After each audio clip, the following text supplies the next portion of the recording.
Hello and welcome to Wren and Martin complete grammar series. आप सभी का एक बार फिर से बहुत बहुत स्वागत है। तो इस वीडियो में हम चैप्टर 24 पढ़ेंगे और चैप्टर 24 हमारा सबसे इंपॉर्टेंट चैप्टर है, क्योंकि अगर आप अपने इंग्लिश ग्रामर को बेहतर करना चाहते हैं तो टेंस की जानकारी आपकी होनी चाहिए, बहुत अच्छी होनी चाहिए, क्योंकि टेंस पे बहुत सारे टॉपिक आगे उसी पे बेस्ड है। तो टेंसेस की बेसिक अगर आपकी अच्छी नहीं है, क्लियर नहीं है, तो आगे चल करके आपको जो वॉइस के चैप्टर है, एक्टिव पैसिव वॉइस में आपको प्रॉब्लम होगा। बहुत सारे ऐसे हैं जैसे कि कंडीशनल सेंटेंसेस हो गए, तो बहुत सारे चैप्टर्स है जहां पर टेंस के रोल होते हैं। और वैसे भी टेंस को इंग्लिश ग्रामर का बैकबोन कहा जाता है, तो इसलिए टेंस की जानकारी आपको होनी चाहिए। बिल्कुल मैं सिंपल तरीके से बताऊंगा, सारे चीजें मैं क्लियर कर दूंगा आपके लिए। और जो भी बेसिक रिक्वायरमेंट होते हैं टेंस को बनाने के लिए वो भी मैं बताऊंगा। कहीं से भी कोई भी रटने का काम यहां पर हम नहीं करेंगे, बिल्कुल मैं बताऊंगा। देखो, रूल रटना नहीं है, रूल बनता कैसे है उस लॉजिक पे हम काम करेंगे। तो चलिए स्टार्ट करते हैं। तो इसके लिए हम क्या करेंगे, सबसे पहले मैं बता दूं कि ये टेंसेस के इंट्रोडक्शन वाला चैप्टर है। अभी केवल इस चैप्टर से आपके टेंस कंप्लीट नहीं होने वाले, क्योंकि रेन एंड मार्टिन के बुक में टेंस को अलग अलग चैप्टर में दिए हैं। तो फर्स्ट 24 जो हमारा चैप्टर नंबर है जिसमें टेंस के हम क्या करेंगे, इंट्रोडक्शन जानेंगे।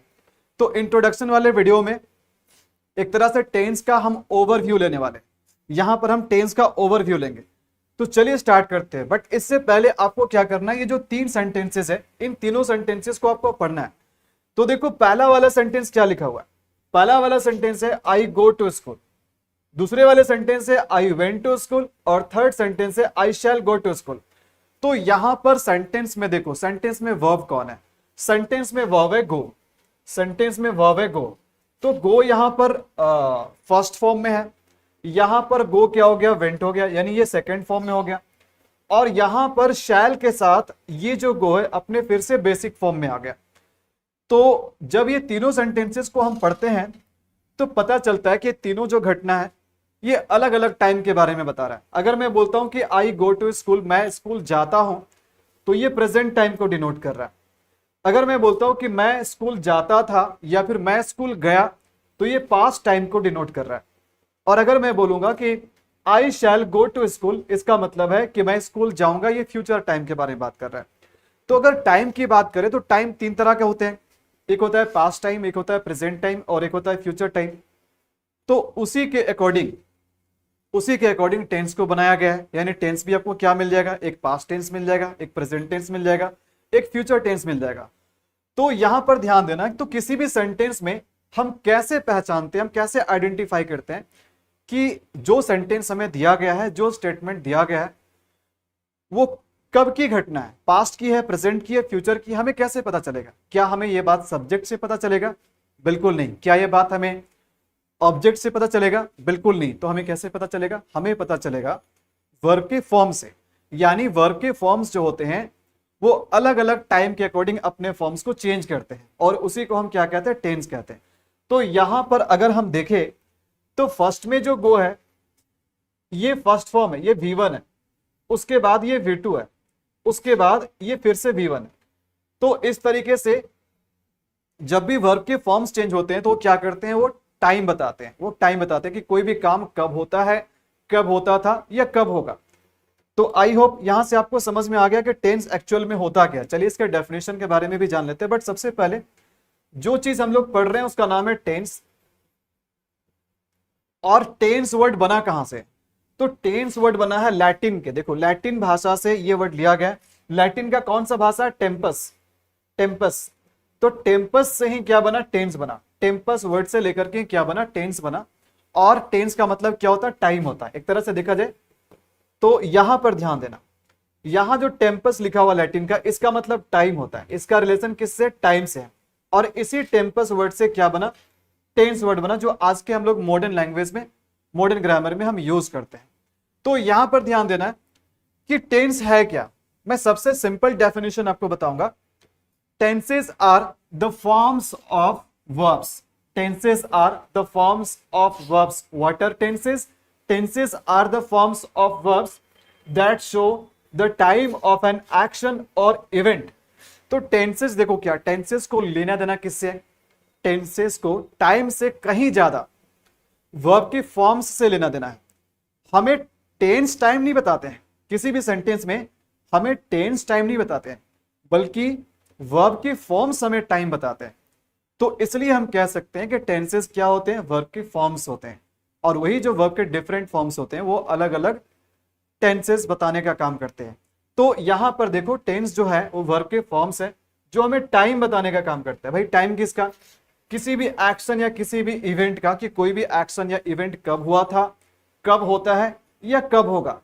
तो ये आपका सबसे सिंपल डेफिनेशन है और सबसे लॉजिकल डेफिनेशन है टेंस का। Tenses are the forms of verbs that show the time of an action और इवेंट।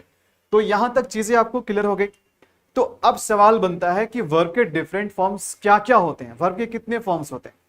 तो वर्ब के फॉर्म्स के बारे में अगर हम बात करें तो यहां पर ध्यान देना, अभी मैं यहां पर वर्ब का कुछ फॉर्म्स बताऊंगा। तो जैसे देखो, अगर हम बात करें तो किसी भी वर्ब के टोटल 5 फॉर्म्स होते हैं, V1, V2, V3, V4 and V5। कोई भी वर्ब हो, किसी भी वर्ब के टोटल 5 फॉर्म्स होते हैं। तो जैसे एग्जांपल में यहां पर हम एक वर्ब ले लेते हैं, जैसे हमने लिया डू। तो डू क्या है, V1 है। डू का सेकंड फॉर्म, यानी सेकंड फॉर्म का मतलब पास्ट फॉर्म होता है, ये क्या हो जाएगा, डीड हो जाएगा। इसका थर्ड फॉर्म क्या हो जाएगा, डन हो जाएगा। और फोर्थ फॉर्म क्या होगा, डूइंग हो जाएगा। तो फोर्थ फॉर्म बहुत ही आसान होता है। फोर्थ फॉर्म आप क्या करोगे, जो V1 होता है ना, यानी जो बेस फॉर्म होता है उसी में हम ING लगा लेते हैं। और फिफ्थ फॉर्म भी आसान होता है, जो बेस फॉर्म है उसमें हम S या ES लगा लेते हैं। तो फिफ्थ फॉर्म क्या हो जाएगा, डज हो जाएगा। तो इस तरीके से किसी भी वर्ब्स के टोटल कितने फॉर्म्स होते हैं, 5 फॉर्म्स होते हैं। तो चलिए और भी कुछ एग्जांपल ले लेते हैं। जैसे यहां पर हमने ले लिया हैव।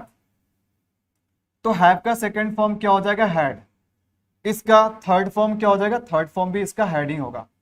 इसका फोर्थ फॉर्म क्या होगा, फोर्थ तो बहुत आसान होते हैं, आप इसमें ING लगा दो। और पांचवा फॉर्म में आपको S देखने को मिलता है, तो ये इसका पांचवा फॉर्म हो गया।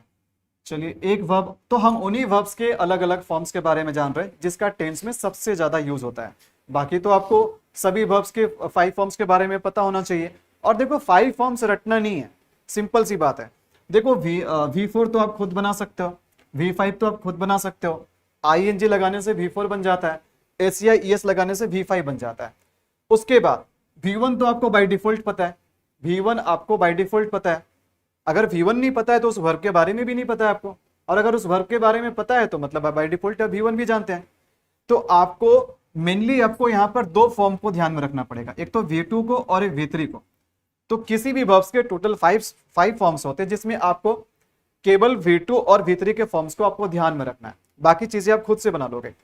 तो देखो यहां पर मैं एक वर्ब और लेता हूं, जैसे देखो बी। तो बी से ही बना आर। बी थोड़ा स्पेशल वर्ब है क्योंकि इसके दो V1 होते हैं, एक आपका बेस फॉर्म होता है और एक उसका V1 होता है।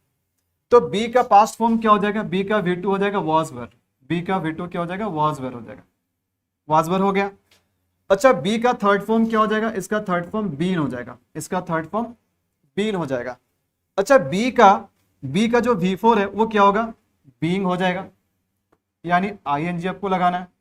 और बी का जो V5 होता है वो एम होता है और ईज होता है। तो देखो एम लगाते हैं हम आई के साथ, और बाकी दूसरे सिंगुलर सब्जेक्ट के साथ हम ईज लगाते हैं। तो बी थोड़ा सा यूनिक वर्ब है जिसके दो आपके V1 होते हैं, दो V2 होते हैं और दो V5 होते हैं। यहां तक चीजें क्लियर है। तो ये वर्ब्स जो है ये सबसे ज्यादा यूज होंगे, ये सारे जो वर्ब्स है ना ये सबसे ज्यादा यूज होंगे आपके टेंसेस में। मैं आपको कहीं से भी रूल रटने के लिए नहीं सिखाऊंगा, ये चीज रटने का काम आप बचपन से करते आ रहे हैं, स्कूल के टाइम से करते आ रहे हैं, और इसलिए आपको बार बार टेंसेस पढ़ने पड़ती हैं, अब की बार आखिरी बार, तो ध्यान देना। चलिए ये चीजें आपको क्लियर है, तो वर्ब के फॉर्म्स आपको समझ में आ गए। आगे बढ़ते हैं, देखते हैं। तो ध्यान देना, हाँ, अगर हम टेंसेस की बात करें, देखो अगर हम टेंसेस की बात करें तो 3 मेन टाइप्स, टेंस के 3 मेन टाइप्स होते हैं। टेंस के 3 मेन टाइप्स होते हैं।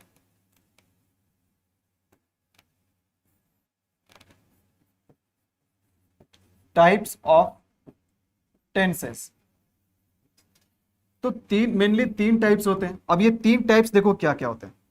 ये तीन टाइप्स जो टेंस के होते हैं क्या क्या होते हैं? तो पहला तो प्रेजेंट होता है,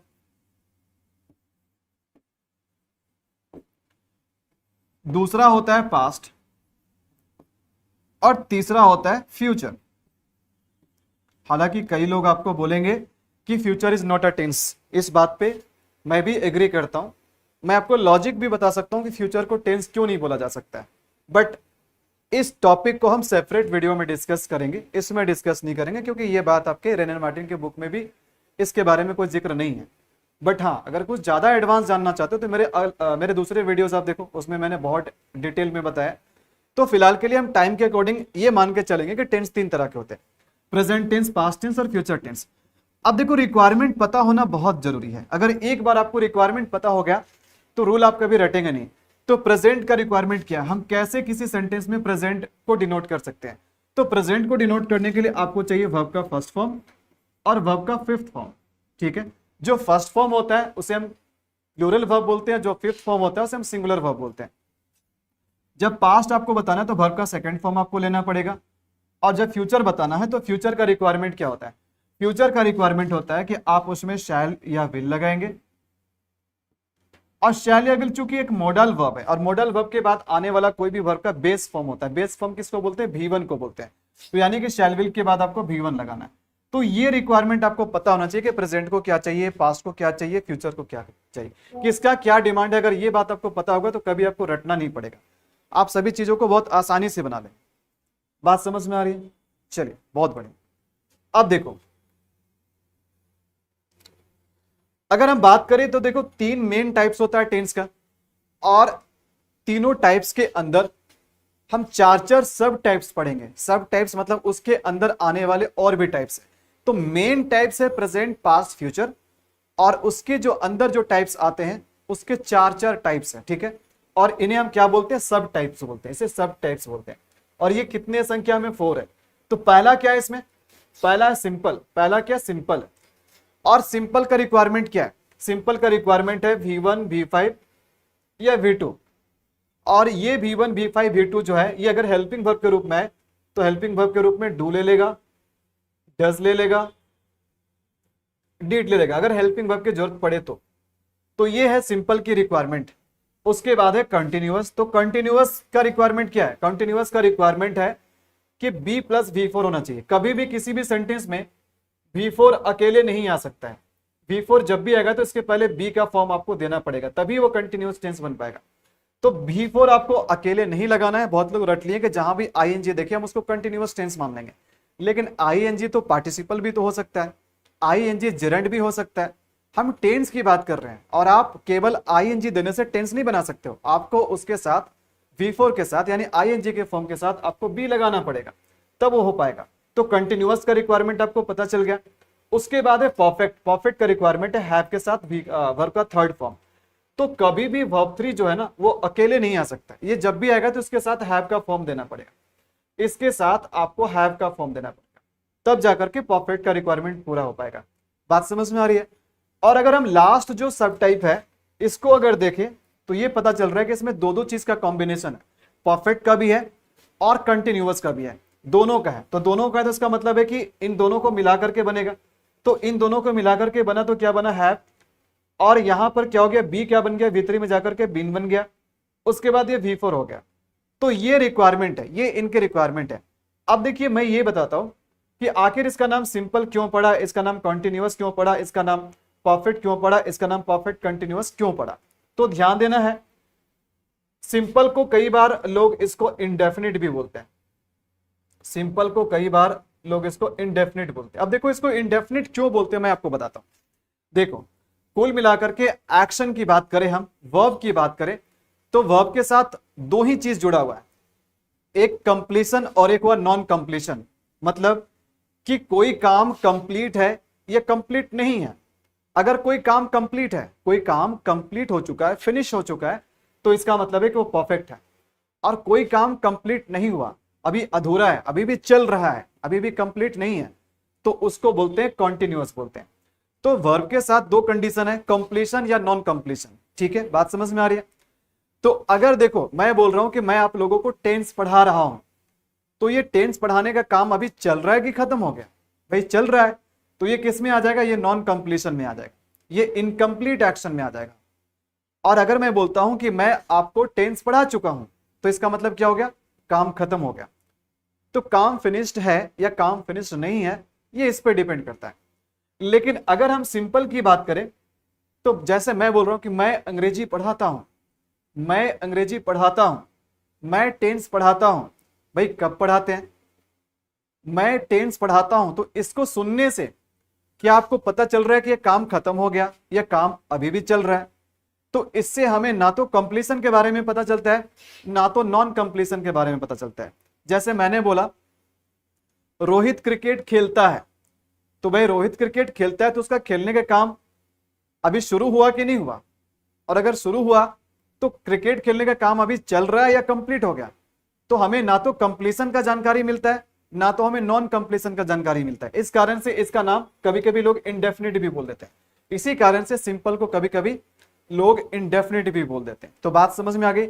जिस सेंटेंस से ना तो कंप्लीशन के बारे में पता चले, ना तो नॉन कंप्लीशन के बारे में पता चले। कंप्लीशन का मतलब पूरा हो जाना और नॉन कंप्लीशन का मतलब पूरा ना होना।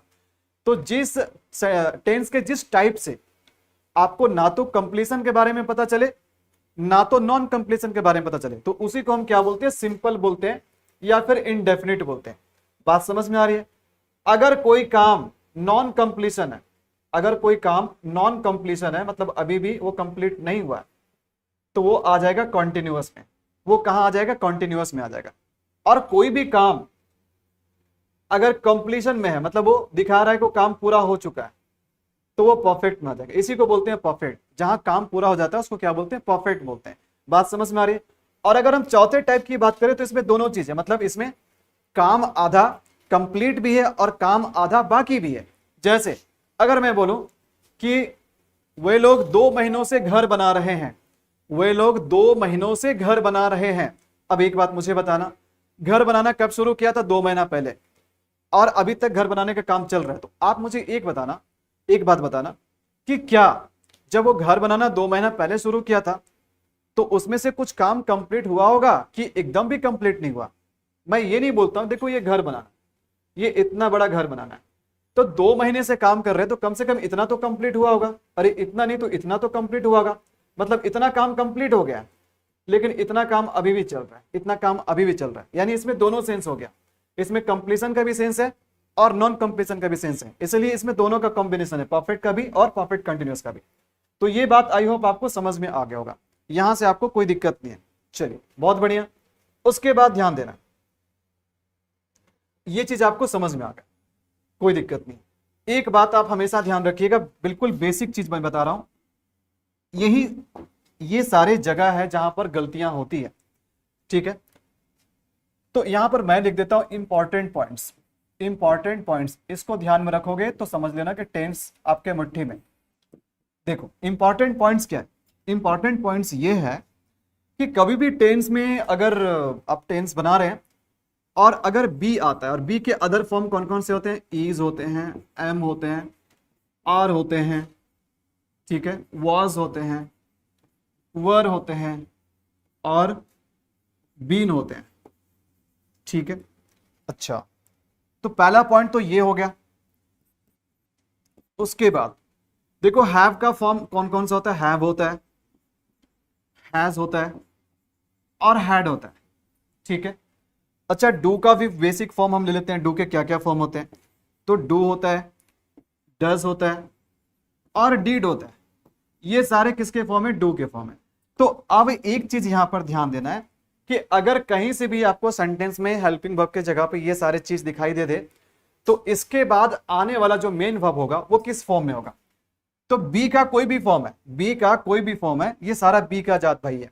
बी का कोई भी फॉर्म है, बी के फॉर्म के बाद आपको मेन वर्ब को हमेशा V4 के फॉर्म में रखना पड़ेगा, हमेशा आपको V4 करना पड़ेगा। इसके बाद आने वाला वर्ब हमेशा V4 होगा।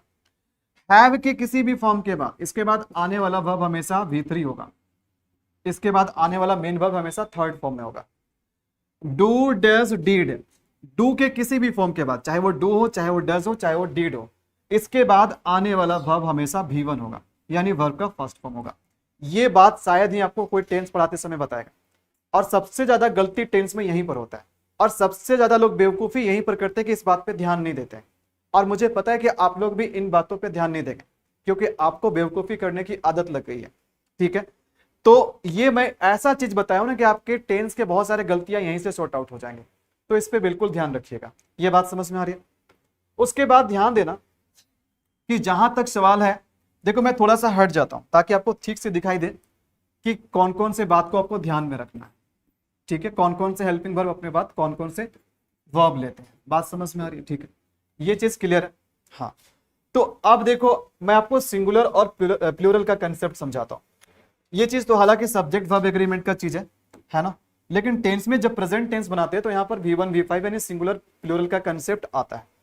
तो देखो अगर मैं बात करूं वर्ब का फर्स्ट फॉर्म, तो वर्ब के फर्स्ट फॉर्म को बोला जाता है प्लूरल वर्ब। वर्ब के फर्स्ट फॉर्म को बोला जाता है प्लूरल वर्ब। और V5 का हम बात करें तो V5 को हम बोलते हैं वर्ब का सिंगुलर फॉर्म। वर्ब का सिंगुलर फॉर्म, या फिर आप इसको सिंगुलर वर्ब कहिए, सिंगुलर वर्ब, ठीक है।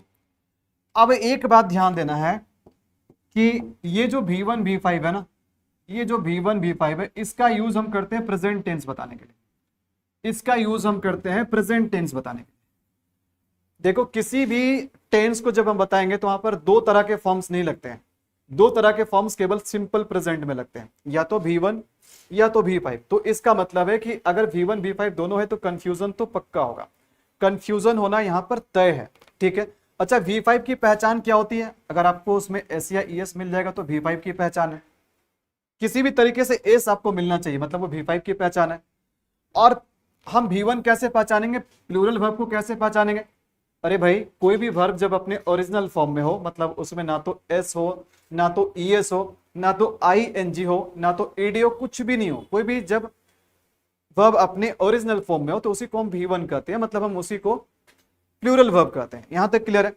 तो ये सब्जेक्ट के अकॉर्डिंग लगाएंगे, प्लूरल सब्जेक्ट के साथ प्लूरल वर्ब का फॉर्म, सिंगुलर सब्जेक्ट के साथ सिंगुलर वर्ब का फॉर्म। जैसे देखो ध्यान देना, अब सिंगुलर का मतलब क्या होता है? सिंगुलर का मतलब होता है जो संख्या में गिनती में एक हो, और प्लूरल का मतलब होगा कि संख्या में एक से ज्यादा हो। तो मैं आपको बता देता हूं कि कब आपको V1 और कब आपको V5 लगाना है। देखो पहले हम सिंगुलर सब्जेक्ट से स्टार्ट करेंगे। तो सिंगुलर सब्जेक्ट कौन कौन होता है? ही होता है, शी होता है, इट होता है, और यहां पर किसी का नाम भी आ सकता है, किसी का नेम आ सकता है, या कोई भी ऐसी व्यक्ति या वस्तु आए जिसको गिनती से पता चले कि वो संख्या में एक है, वो संख्या में एक है, ठीक है। तो आप इसके साथ हमेशा क्या करोगे? इसके साथ V5 लगाओगे, इन सब्जेक्ट के साथ V5 लगाओगे। V5 का मतलब सिंगुलर वर्ब, V5 का मतलब सिंगुलर वर्ब। बात समझ में आ रही है? अच्छा, उसके बाद कौन कौन से सब्जेक्ट है जिसके साथ V1 आता है?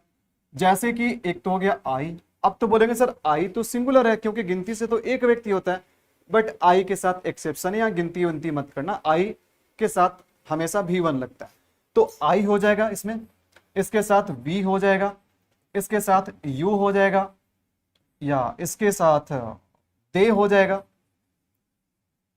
और इसके साथ तमाम वैसे चीजें जिसको गिनती से पता चले कि वह संख्या में एक से ज्यादा है, संख्या में एक से ज्यादा है। तो आपको क्या करना है? आपको इनके ऐसे सब्जेक्ट के साथ, ऐसे सब्जेक्ट के साथ आपको V1 लगाने। V1 को हम क्या बोलते हैं? V1 को हम बोलते हैं प्लूरल वर्ब बोलते हैं, V1 को हम प्लूरल वर्ब बोलते हैं। बात समझ में आ रही है? अच्छा, सिंगुलर को हम कैसे पहचानते हैं? V5 को जिसमें S या ES मिल जाए। ये बात मैं हजारों बार बता दूं ना, अगर मैं ये बात 1000 बार भी बता दूं ना कि सिंगुलर का पहचान S या ES होता है, तो भी आप इस बात पे ध्यान नहीं देंगे। मुझे पता है, मैंने देख चुका है, मैं प्रैक्टिकल कर चुका हूं, मैं एक्सपेरिमेंट कर चुका हूं। जहां लोग सबसे ज्यादा बेवकूफी करते हैं, सबसे ज्यादा गलती करते हैं, उस बात पे अगर फोकस अगर हम दिलवाए ना, तो लोग वहां पर ध्यान नहीं देते और बाद में वही गलती करते जो आप नहीं चाहते गलती नहीं करें। तो ये मैं 1000 बार क्या, मैं अगर 1,00,000 बार भी बता दूं ना, तो भी आपके दिमाग में नहीं घुसेगा, क्योंकि आप लोगों को सिंपल सिंपल चीज में नहीं घुसता है, ठीक है। तो ध्यान रखिएगा, कभी भी किसी वर्ब में आपको S या ES मिल गया तो V5 होता है।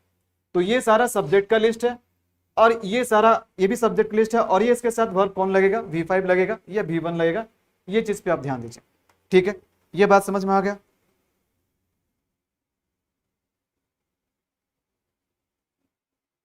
ओके ओके, ये क्लियर है ना? चलिए बहुत बढ़िया।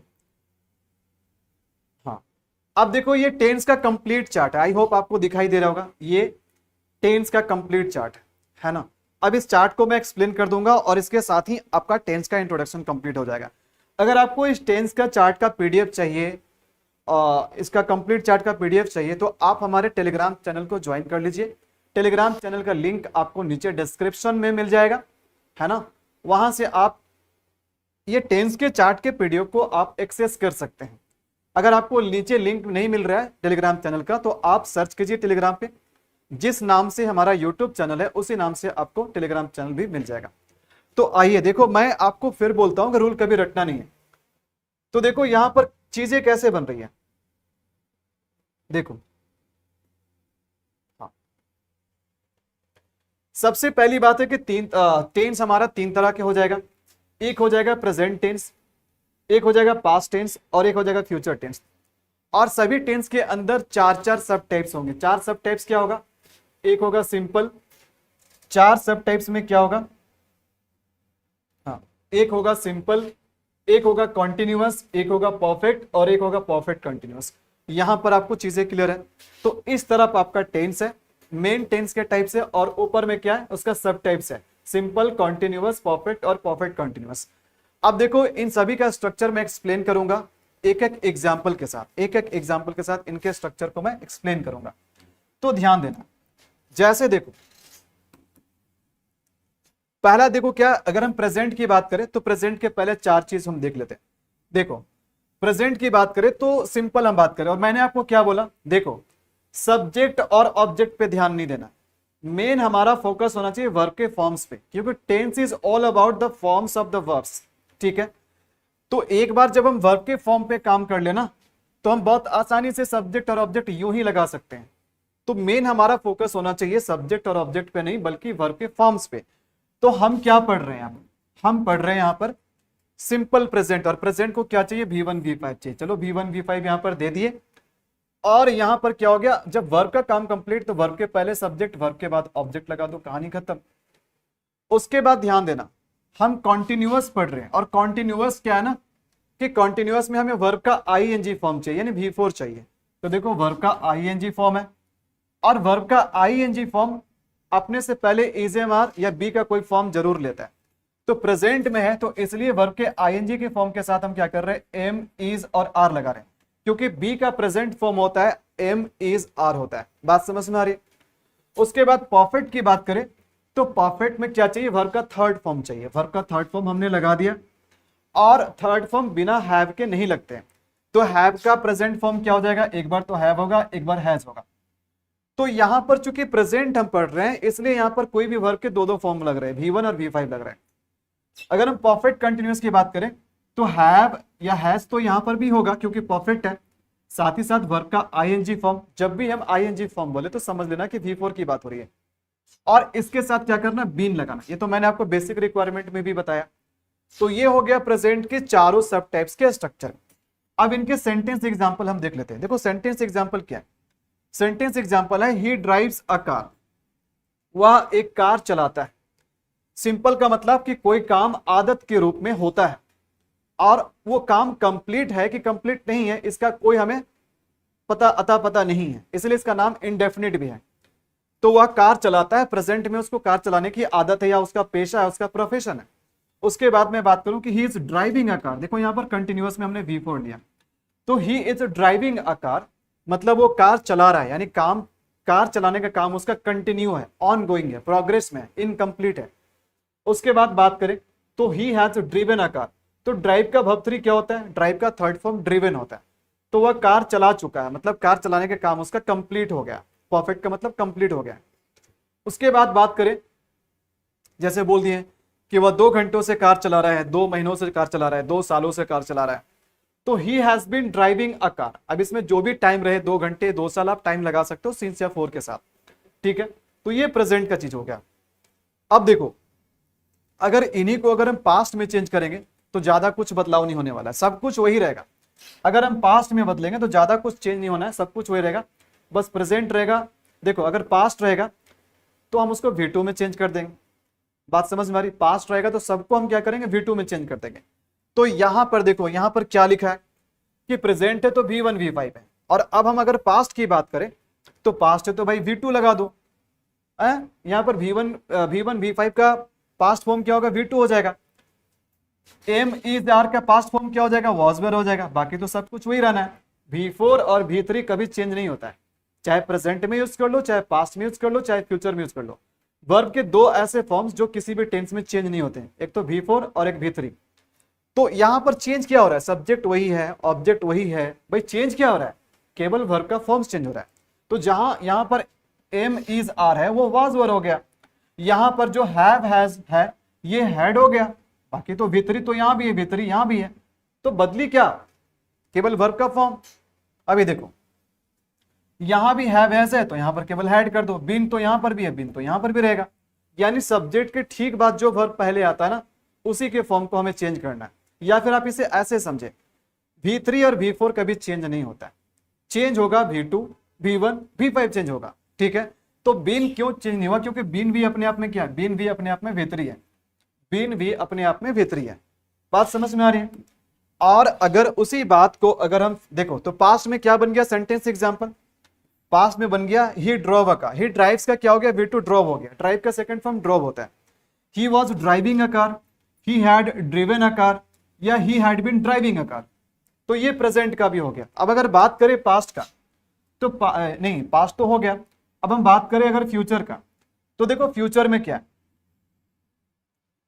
अगर हम बात करें, हाँ अगर हम बात करें किसका, फ्यूचर का बात करें, तो फ्यूचर में देखो क्या है, फ्यूचर में मैंने आपको पहले ही बताया कि फ्यूचर में हम शैल या विल लगाते हैं, फ्यूचर में हम शैल या विल लगाते हैं। शैल हम फर्स्ट पर्सन के प्रोनाउन के साथ आई और वी के साथ लगाते हैं, बाकी सबके साथ विल लगता है। वैसे आज के डेट में आप फर्स्ट पर्सन आई और वी के साथ भी अगर विल लगा दोगे तो गलत नहीं होगा, बशर्ते सेंटेंस पॉजिटिव होना चाहिए, अफर्मेटिव में होना चाहिए। तो देखो क्या है, जैसे इसमें क्या किया हमने, सिंपल फ्यूचर, सिंपल फ्यूचर तो भाई विल लगा दिया, शैल भी लगा सकते हो, तो विल के बाद V1 दे दिया क्योंकि मॉडल वर्ब है। उसके बाद हमने क्या किया, फ्यूचर है तो भाई शैल विल तो लगाना पड़ेगा। उसके बाद कंटिन्यूअस को क्या चाहिए, V4 चाहिए, ING का फॉर्म चाहिए, और उसके पहले बी का फॉर्म चाहिए, तो बी का फॉर्म तो देना पड़ेगा। यही बी जो है ना, ये बी यहाँ पर इज-एम-आर बन जा रहा है, ये बी यहाँ पर वॉज वेयर बन जा रहा है, ये बी यहाँ पर बीन बन जा रहा है, लेकिन यहां पर ये बी अपने बेस फॉर्म में, अपने ओरिजिनल फॉर्म में रहेगा। क्यों? क्योंकि ये विल के बाद आ रहा है। विल एक मॉडल वर्ब है, और मॉडल वर्ब के बाद आने वाला वर्ब हमेशा अपने ओरिजिनल फॉर्म में, अपने बेस फॉर्म में होता है, अपने बेस फॉर्म में होता है। बात समझ में आ रही है? चलो बहुत बढ़िया। उसके बाद देखो परफेक्ट है भाई, तो हैव का बेस फॉर्म लगा दो, सब जगह हैव लगा रहे हैं, यहां भी लगा दो, बट यहां पर बेस फॉर्म लगाओ, बेस फॉर्म का मतलब V1। उसके बाद अगर फ्यूचर परफेक्ट कंटिन्यूअस है ना, यहाँ पर future continuous, future perfect continuous नहीं, फ्यूचर कंटिन्यूअस, तो यहाँ थोड़ा सा ध्यान देना। अच्छा हाँ, ये परफेक्ट कंटिन्यूअस है, तो परफेक्ट कंटिन्यूअस में हम क्या करेंगे, विल तो लगाएंगे, हैव लगाएंगे, बीन लगेगा, और V4 के साथ हम ऑब्जेक्ट लगा देंगे। तो ये हो गया, काम बन गया।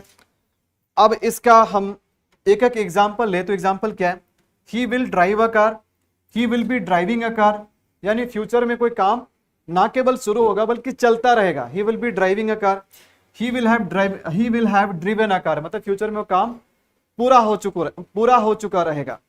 अच्छा, he will have been driving a car, मतलब एक समय पे वो कार चलाना शुरू करेगा और वो कुछ समय तक फ्यूचर में जारी रहेगा। तो ये इसकी बात हुई। तो आई होप कि आपको ये सारा चीज समझ में आ गया। टेंस का चार्ट मैंने जो भी समझाया बहुत अच्छे तरीके से समझाया। तो जितना मुझे बेसिक इंट्रोडक्शन में बताना था मैंने उससे कहीं ज्यादा बताया, और कहीं काम की बातें आपको बताया। अगर ये सारे चीज अगर आपने दिमाग में रख लिए, टेंस आपके लिए बच्चों का खेल है। बात समझ में आ रही है? तो आई होप कि अब आपको टेंस का इंट्रोडक्शन बहुत अच्छे से समझ में आ गया।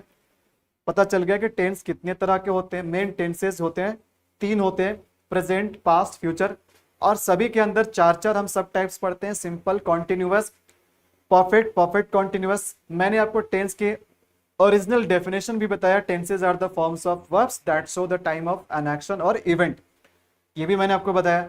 फिर इंपॉर्टेंट पॉइंट आपको बताया कि डू, डज, डिड के बाद क्या आते हैं, बी के फैमिली में is am are was were के बाद क्या आता है, हैव के फैमिली हैव हैज हैड के बाद वर्ब का फॉर्म कौन सा होना चाहिए, उसके बाद मैंने आपको सिंगुलर और प्लूरल वर्ब के बारे में भी बताया। तो सभी बेसिक चीजें क्लियर हो गई। कंप्लीट चार्ट से मैंने सारे टेंस को एक ही चार्ट में बता दिया। तो ये चार्ट को अगर आप एक्सेस करना चाहते हैं तो आप हमारे टेलीग्राम चैनल को ज्वाइन कर लीजिए। वैसे मैं थोड़ा सा हट जाता हूं ताकि आप इसके स्क्रीनशॉट भी चाहे तो आप इसके स्क्रीनशॉट भी आप इसके ले सकते हैं, ठीक है। चलिए मैं थोड़ा सा बगल हो जाता हूं। आपको टेंस का चार्ट बिल्कुल सही से दिखाई दे रहा है, कंफर्म करेंगे एक बार आप। चलिए तो बस ये चैप्टर हमारा यहीं तक था, ये हो गया कंप्लीट। अब हम लोग मिलेंगे अगले चैप्टर में। आशा करता हूं कि चीजें आपको बहुत अच्छे तरीके से समझ में आई। कैसे लगा आपको वीडियो, आप नीचे कमेंट में हमें लिखकर जरूर बताएं। अच्छा लगा तो लाइक शेयर जरूर करें। मिलते हैं आपसे नेक्स्ट चैप्टर में। Till then it's a good bye.